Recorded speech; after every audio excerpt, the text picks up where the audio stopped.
So welcome to this week's Optimal Health Clinic Facebook Live. And this week, for the first time in Facebook Live history of these videos, we're early. So I realised I might have caught a few people out, but for scheduling reasons, I needed to do it before 6 o'clock. Thanks for all of the feedback, by the way, on last week's session with Gemma, the first of what's going to be a series of new recovery stories. We are planning to do one next Thursday evening at 6:30. That might move scheduling wise, but that's the plan.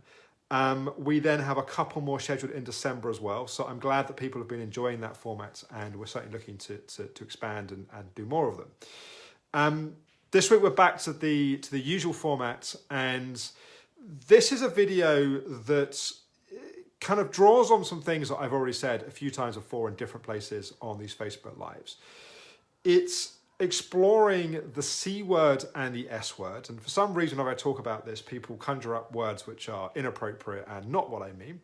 I'm talking about commitment and surrender.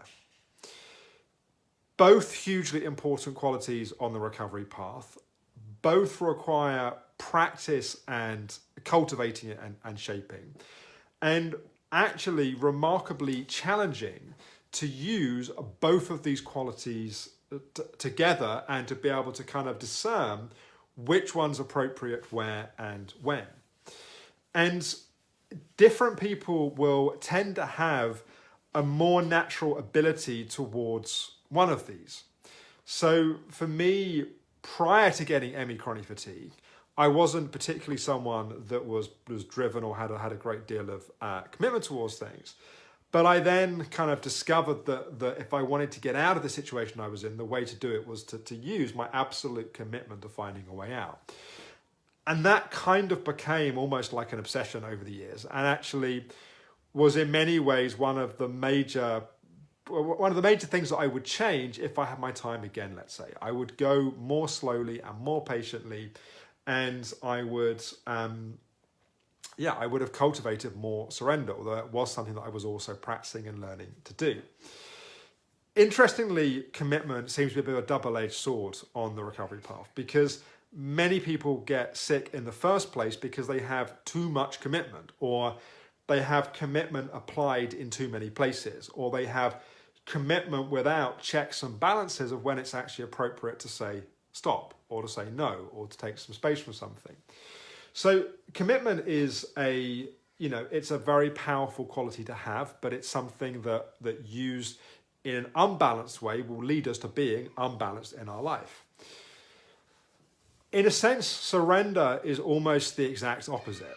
Surrender is the kind of recognition that we are not ultimately in control of the direction and the destiny, the outcome of each moment. We can do the best we can to stack the odds and cards in our favor. But it's a kind of place of surrender. It's a place of letting go. It's a place of kind of giving over this moment or this situation to something that's bigger or kind of greater than us. And, without wanting to get into territory that can provoke strong opinions from people, but one way you can talk about it is commitment is the more traditional masculine energy. It's the pushing, it's the phallus, it's the driving, it's the penetrating, it's the kind of pushing forwards. Whether that's in a man or a woman, that's the kind of that energetic quality.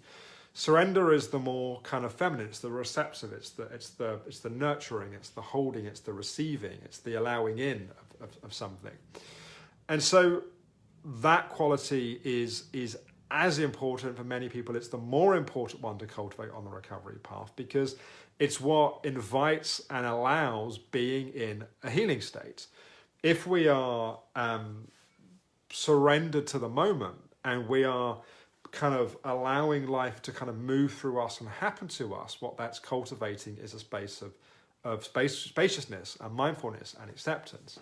For a lot of people, surrender is a difficult quality because, a bit like acceptance, we think, if I surrender to this, that's the same as giving up.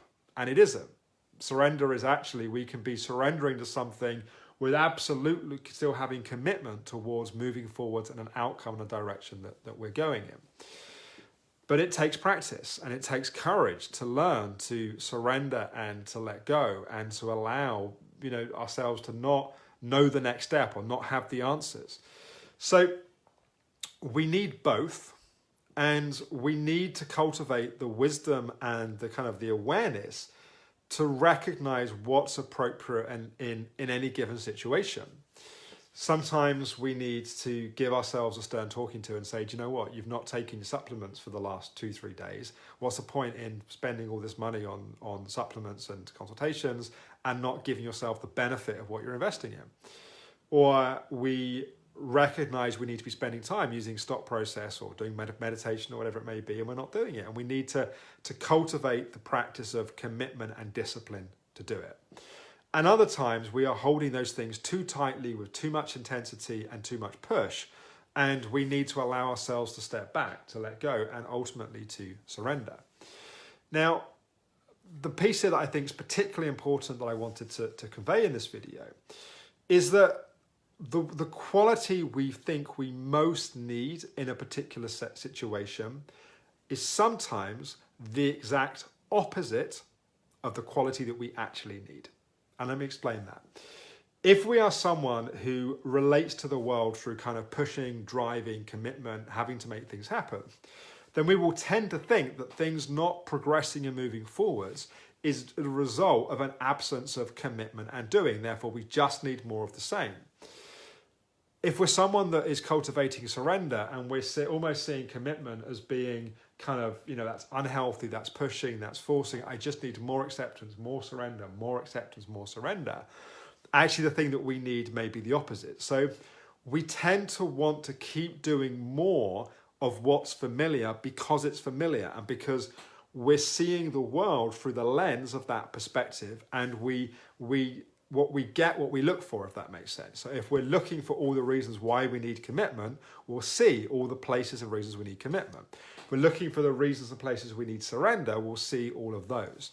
So the kind of the lesson, I guess, here is if you are somebody that tends towards driving and commitment, your belief will be you need more of that.